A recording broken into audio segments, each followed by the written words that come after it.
Mind consciousness. There's an interesting story in The New Path. This is young Ananda. It's 69 years ago this week.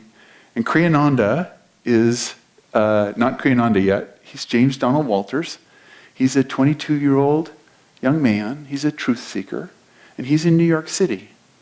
And he is getting the invitation to maybe the Bhagavad Gita, maybe Indian philosophy has something for me. So he goes to this bookstore, and there's the autobiography of a yogi.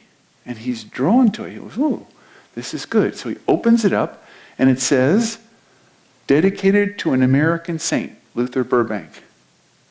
And he closes the book, and he puts it back and goes, an American saint, because he was slightly wedded to the idea that America is a materialistic land, and true spirituality only comes from India or someplace not here. And so he walked away.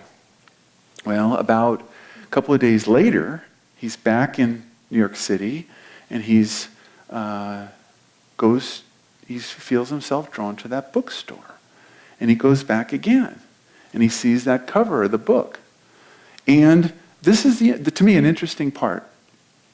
So he sees the book, and he feels drawn, and he says, oh, I shouldn't be reading about spiritual books. I should be living a spiritual life. I should be a hermit. I shouldn't be spending money.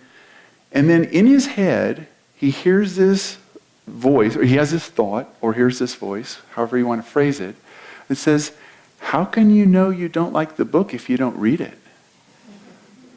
And of course, it was Master's voice. He didn't hear it as Paramahansa Yogananda's voice. He hadn't met Paramahansa Yogananda, but he heard it in his head. And he thought, well, that's right. No, I don't like the book. So he bought the book, and then you know the rest of the story. He read the book. It was Master speaking to him. He went to Los Angeles, became a disciple on September 12th, on Tuesday, and we'll celebrate that. But there's that dialogue. There's that invitation. How do you know you don't like the book if you don't read it?